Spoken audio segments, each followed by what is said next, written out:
Realmente celebramos que no nos reunimos simplemente porque podemos, nos reunimos porque Él nos invita a este tiempo juntos, a este encuentro que quiere ser más que simplemente un encuentro de gente, como hay un montón, ahora que estamos en fase 4, ¿cierto? Sino un encuentro con el corazón de Dios. Amén. Y espero que usted haya venido con ese corazón dispuesto, con ese corazón sensible, ese corazón disponible.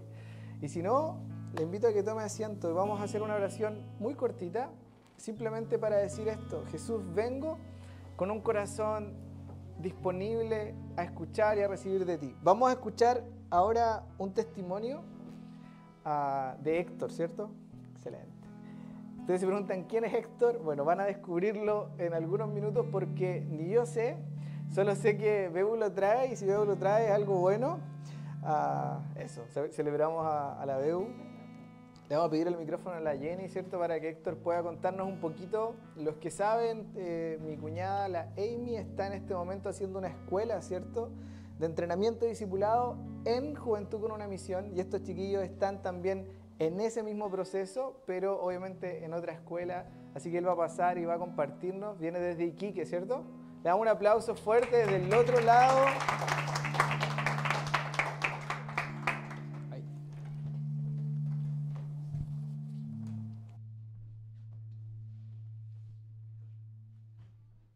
Aló, ahí. En verdad, como vamos a orar ahora, para que Dios quite todo nerviosismo, lo que Dios quiera hablar, y que sea su voluntad. Así que, papá, te doy gracias primeramente por estar acá, gracias por la invitación, Señor, y te quiero pedir que tú seas hablando a través de mí, Señor, que sea tu voluntad, que ellos también puedan verte a ti, Señor, no solamente a mí, y no porque yo sea más bacán, sino que porque estoy contigo, papá. Te quiero pedir tu guía, Señor, y tu voluntad. En nombre de Jesús, amén. Bueno. ¿Aló? ¿Se escucha bien ahí? Sí, sí. Ya. Voy a contar un contexto para que sea más bueno, la ayude mejor como a entender. Yo estoy haciendo mi escuela. Yo soy, primeramente, me llamo Héctor, tengo 19 y soy de Iquique. Hice mi escuela EDE, discipulado, entrenamiento y liderazgo, en Iquique. Y entre paréntesis, cuando me pidieron contar el testimonio, yo en verdad como me urgí, porque no era porque no saber hablar, sino que porque no hablar palabras vacías. Ese era como mi nerviosismo. Como ya me dijeron, oye, te toca dar el testimonio, y fue como, ya voy a orar para ver qué es lo que Dios quiere compartir, qué es lo que Dios quiere hablar a través del testimonio. Entonces, igual fue como le gusta a los jucumeros, hacer ahora en cruzadas, como hacer todo así bajo presión. Me dijeron un día antes y empecé a escribir todo mi testimonio, todo. Y eso también te enseña como siempre estar preparado en todo momento. Cuando tú vas a la batalla, tienes que estar preparado con tu armadura, con tu espada, con tu escudo. Entonces eso también te anima a siempre estar preparado, siempre tener una palabra, un devocional, compartir lo que Dios está hablando contigo. Entonces, más o menos el contexto. Y les voy a contar un poquito de mi vida. Bueno, yo nací en un hogar cristiano, compuesto por papá, mamá, 2 hermanas, yo y un hermano. Mi mamá me tuvo a los 19 años, y mis hermanas mayores, una tiene 21, la otra 20 y yo tengo 19. Entonces somos los 3 bien seguidos. Y mi mamá fue mamá joven. Ella tuvo 17, 18 y 19. Ya con 20 años nos tenía a nosotros 3. Y mi papá trabaja en la mina. Él es ingeniero civil en metalurgia. Entonces siempre anduvo viajando, siempre pasó algunos cumpleaños arriba, algunas fechas importantes, pero es como lo que tocó, lo que nos daba sustento, material. Entonces eso es como el contexto. Mi familia por parte de mamá es toda cristiana, mis abuelos son pastores. Entonces ya yo nací en un lugar cristiano. A los 5 años me abusaron, fue una prima, y en verdad despertó algo sexual en mí, como algo que no debería estar despierto. Y fue algo súper chocante cuando Dios, el Espíritu Santo me lo reveló. Y eso me llevó a los 5 años ya como a tener como esa necesidad y a andar como con varias mujeres con 5 años, cosa que no es normal. Entonces desde ahí se empezó a generar un vacío. Inconscientemente yo no sabía el por qué yo andaba así, por qué yo era así, rebelde, desafiante. Y eso despertó algo. Y bueno, ya en mi adolescencia, entre paréntesis, como a los 11, 12 años, yo probé por primera vez la marihuana y el alcohol. Entonces me metí en ese mundo como de drogas, fiestas, mujeres. Y el tema más fuerte que yo me metí fue como en la calle. No andar de pandillas, pero sí como si había que pelear, peleábamos. O sea, 1 por 1, 2 contra 1, lo que sea. Yo peleaba si era como defenderme o hacer justicia propia. Entonces, ya y todo ese tema de las mujeres seguía. Entonces, mis hermanas el 2018 fueron a Jocum a hacer un seminario. Y cuando yo vi el cambio en ellas fue como, chuta, ¿qué pasó acá? Como, ellas no son mi hermana, ellas no son así, como, ¿qué pasó? Y ahí mis hermanas me invitaron como, oye, es que como, anda al seminario, como de verdad va a ser bueno. Yo siempre fui a la iglesia, entonces en mi casa era como una comparación. Mis hermanas me comparaban conmigo. Como no, es que tus hermanas hacen esto y tú no, como tus hermanas se sacan buenas notas, tú no, a tus hermanas no la echaron del liceo, a ti sí, y todo ese, en fin, todas esas comparaciones. Y en verdad eso fue como inconscientemente dañándome, así como, pucha, si en verdad me tildaron de la ovejita negra, yo voy a hacer, porque ya tanto como me lo dijeron, ya yo lo voy a hacer, y ahí ya me metí muy profundo en todo el tema de las drogas. Y en verdad fue, chuta, ya yo no tengo salida, estaba viviendo una doble vida, estaba yendo a la iglesia, haciéndome el cristiano, como no, si yo estoy 100% con Dios, pero llegaba el lunes y hacer vuelta a todo lo mismo. Entonces, básicamente era una vida de mediocre. Y ya después mi hermana llegaron al seminario, todo eso, y yo fui. Fue el 2019. Fue el 2019, ahí conocí a Jocum, hice mi seminario, y yo, a todo esto yo tenía 16 años, y fui a Jocum por primera vez. Y ya, y después todo bacán. La primera persona que se me apareció fue el director de la base, se llama Gabo, y me dijo, oye, yo te amo. Y me fue a recibir con un abrazo y así lo quedé mirando re feo, así como, ¿y quién eres tú? Así como que me decía eso. Y me dijo, no importa, yo te amo. Y yo así, oh, bola tuya, buena. Y así era súper así, era bien especial. Y ya después, durante el todo seminario, él me acompañó, fue como mi discipulador. Y ya Dios habló conmigo, me habló por primera vez, y eso para mí que, chuta, en verdad Él siempre estuvo ahí. Y como que le empecé a hacer preguntas a Dios como, oye, de verdad como si tú estuviste ahí cuando pasó esto, cuando me abusaron, cuando yo me metí en la calle, cuando casi me mataron, todas las veces que me intentaron matar, todas las veces que me pegaron, todas las veces que sufrí injusticia. Y empecé como a reclamarle a Dios, así como, muéstrame tú dónde estabas en ese momento. Y fue como una pelea, ¿verdad? Dios siempre gana, pero bueno, es parte. Y ya, y Dios me mostró como cada situación donde Él estaba. Y decía, no, yo estoy contigo. Y yo me veía a mí cuando era más chiquitito y veía un brazo acá en el hombro. Y decía, yo también estoy sufriendo contigo y nunca te voy a soltar. Y a mí yo quedé así como ya, no estoy drogado porque no estoy usando ninguna sustancia. O sea, es algo espiritual. Y fue como así, yo soy el que soy. Y fue como, ya, sí, es verdad. Y ya, y después ya Dios me siguió hablando, confrontándome con cosas. Y en verdad como restaurando una parte de mí. Ya después llegué a la iglesia todo lleno del Señor, así, bien power, con tiempo a solas, buscando, leyendo, así, bien pentecostal. Y ya llegué y no duré ni 3 meses por la influencia. Yo era muy influenciable y más que nada por encajar en el grupo. Como ya, si todos van para allá, vamos para allá. Si van para allá, vamos para allá. Entonces, eso me fue jugando en contra y bueno, volví como a caer todo, a volver a caer lo mismo. Y ya, y después yo llegué todo destrozado así de nuevo. Bueno, a todo esto, el Gabo a veces yo ni le hablaba. Siempre me dijo como cuenta conmigo, si antes de hacer algo como primero dime. Y yo siempre le contaba cuando ya estaba metido así ya hasta los pies, así le decía, oye amigo, la embarré feo.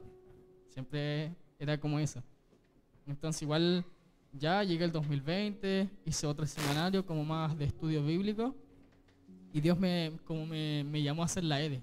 Yo estaba en cuarto medio, ahí recién había pasado cuarto medio y yo así, no, yo quiero estudiar como en verdad, quiero hacer mi vida, quiero yendo a la iglesia y una carrera y ya está. Y Dios me fue como incomodando poco a poco. Y ya después ese año fue súper difícil porque como a mitad del año mi papá se fue de la casa. Se fue de la casa por unos meses. Y para mí eso que él se haya ido fue como bacán, así como ni buen ni mal. Porque como él había pasado toda mi adolescencia afuera, algunos cumpleaños arriba, navidades, todo eso, para mí no era como no lo voy a ver. No es como, él trabajaba 4x3, entonces llegaba un viernes en la mañana, yo lo veía en la tarde, después lo veía el sábado en la mañana, en la tarde iba a la iglesia o me conectaba al culto, y después el domingo, todo el domingo y en la noche él se iba. Entonces eso pasó como por 8 años, que es básicamente toda mi adolescencia.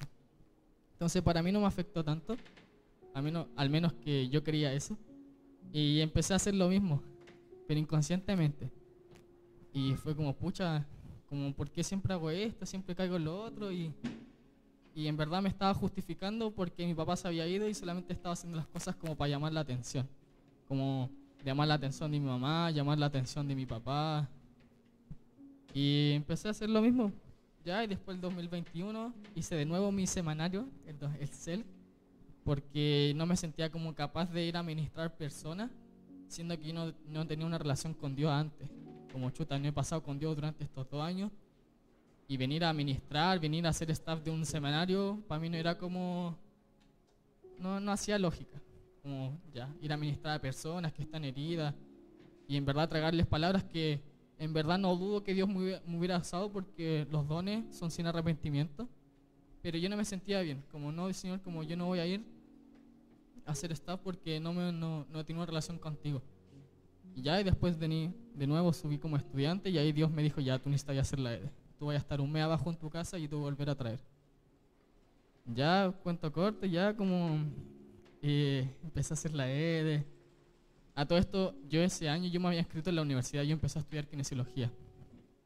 Y ya, entonces me tuve que salir de la carrera, tuve que pagar el mes que estuve y primeramente la U me estaba pidiendo pagar todo el primer semestre y yo decía como, pucha Señor, como tú me dijiste que tenía que ir y con esa plata pretendía como pagar mi EDE y fue como orar en esa dirección. Todo el teórico fueron como puras como tensiones y ahí como ya después Dios hizo un milagro y tuve que pagar solamente el primer mes que estuve. Y ahí como ya, Señor, y ahí pagué el resto y bueno, ahora estoy en el práctico. Pero en verdad como ese es un poco de mi vida, pero lo que el Espíritu Santo les quería hablar era como, no sé si conocen el ejemplo de Pedro, el discípulo de Jesús, el que era impulsivo, el que hablaba, ¿sí? Ya. Pedro, cuando a Jesús lo tomaron detenido o preso, Pedro lo negó. Y antes de eso, le había dicho, Pedro, tú me vas a negar 3 veces. Y Pedro, no, Señor, yo te amaré, nunca te negaré. Y conocemos un poquito la historia de eso, que Pedro le dijo que no le iba a negar, pero al fin y al cabo sí lo negó. Y después, no sé si se fijaron en ese pequeño detalle, pero la historia dice que Pedro volvió a ser pescador, volvió a hacer lo que hacía. Entonces, relacionándolo un poco con el testimonio, cada vez que yo tenía un problema y no sabía cómo afrontarlo, yo era cobarde de no afrontarlo y decir, no, mejor no, el problema aquí y me voy para atrás, a lo que ya conozco.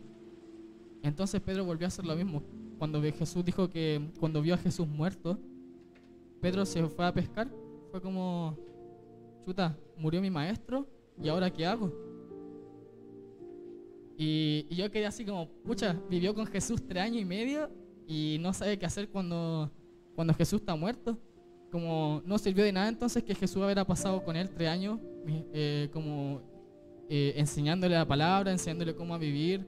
Y muchas veces como me vi como reflejado en la vida de Pedro porque crecí en el contexto cristiano y conociendo aún sí la palabra, como no era como suficiente que la palabra me sustentara o me guiara como, oye, sabes que este problema lo tienes que afrontar así. Entonces me sentía así como, pucha, en verdad soy como Pedro, porque cada vez que venía una situación, un problema, yo corría a lo que ya era conocido para mí. Ya volvía a mi escape, que era básicamente lo más fácil. Entonces, Pedro ya volvió a hacer lo que hacía. Eso también nos muestra como un exceso del pasado. Pedro siempre tuvo como opción volver al pasado, y eso también nos pasa a nosotros.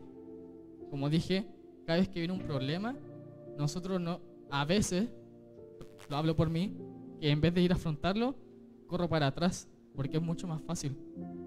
Es la salida más rápida y más fácil. Entonces, después me quejaba como, pucha Señor, yo no he superado con esto, con el tema de las drogas, con el tema de la calle. Y Dios me decía, pero si siempre recorres para allá, en vez de que pase un problema, te aferres más a mí o que me busques más aún, te vas para atrás porque ya lo conoces y es mucho más fácil. Entonces, fue como, pucha, en verdad yo soy como Pedro, tanto que lo juzgué y en verdad como que lo juzgamos por haber negado a Jesús, pero muchas veces somos como Él. Entonces ya Pedro siguió y después Jesús se le apareció y ahí como vino como Pedro me ama, sí, te amo. Pedro me ama, sí, tú sabes que te amo. Y ahí Pedro, ¿me amas en serio? Y Señor, tú sabes todo. Entonces básicamente contándole como historia y como encajándole como es verdad que estamos como haciendo cuando nos viene un problema. ¿Cuáles son nuestros escapes, que le llamamos como nuestra salida, nuestra cosa más rápida para poder salir y no enfrentar el problema? Entonces, ¿cuál es nuestra zona cómoda? Si es drogas, si es amistades, si es trabajo, si es casa, si es familia. Entonces, ¿cuál es nuestra zona cómoda? Y en verdad como a mí este tiempo me ha servido mucho como para reflexionar. No por ir a la EDE somos mejores, no por ser misioneros somos mejores, sino que a mí Dios me hacía hacerme esta pregunta como, ¿qué estás haciendo? ¿En qué estás creyendo? Y aún así en la EDE, como, ¿por qué estás acá? ¿Por qué estás creyendo en mí? Y chuta, para mí fue como, pucha Señor, tú sabes todo. Fue como, tú me trajiste acá la palabra. Y ahí Dios me dio como un tirón de orejas. Fue como, sí, es verdad, yo te traje para acá, pero te traje con un propósito. Y ese propósito es que algún día vaya a misionar, algún día vaya a los no alcanzados, pero te estás concentrando mucho en la promesa y no te estás concentrando en el proceso. Estás perdiendo tu foco de nuevo. Estás como, quiero como volverte a alinear tu corazón. Entonces, no es porque vengamos de Jucumo, no vamos a tener esas crisis, esas preguntas, sino que al contrario, a más luz, más como conocimiento. Entonces, como en verdad como lo insto a que conozcan como Jesús, como primeramente ustedes, como no es necesario que vayan a la iglesia, sino que de verdad como tengan un tiempo ustedes en sus casas, en sus piezas, en el baño, en el trabajo, como de verdad que busquen el reino, porque después todo va a ser añadidura. Entonces Dios me hacía como compartir esto, que dónde es nuestra zona de confort, dónde es nuestra zona que estamos cómodos, que estamos calentitos. Que Dios me hacía como incentivaba como que volviéramos a soñar con Él, volviéramos a tener desafíos con Él, metas. Entonces, como lo insto a eso, y no es para ustedes, sino que primeramente es para mí esta palabra, como de verdad volvamos a soñar con Dios. Y si nos perdimos, nos desenfocamos, como ¿en qué nos desenfocamos? ¿Cuál fue el paso como que dimos y nos caímos? Como volvamos a ese paso y volvamos a comenzar. Volvamos como volver a casa, volver a su presencia, volver a anhelar más de Él. Entonces como, no sé, yo me conmuevo cada vez que Dios me dice como, me conmuevo cada vez que Dios me dice como, chuta, has perdido tu sencillez. Y yo quedé así, la primera vez que me lo dije quedé así como, ¿qué es eso? Y me dijo, perdiste la sencillez de que yo te hablara. O sea, a veces nos acostumbramos tanto a que Dios nos hable que es como si nos hace normal. Y la verdad es como, yo me pongo a pensar así, un ser que creó todo, un ser sobrenatural que está en todos lados, me está hablando a mí, está queriendo buscarme, es mi papá. Entonces, como dije antes, a veces perdemos como esa sencillez o esa sensibilidad de que nos acostumbramos. Y eso también es como zona de confort, porque si Dios no habla, bien, bacán, pero ¿qué estamos haciendo con eso? Entonces, para que reflexionemos y en verdad como lo insto a eso, quizá es cortito, pero si sigo hablando, creo que va a ser palabra de hombre y no del Espíritu Santo, así que gracias por la oportunidad y que Dios los bendiga.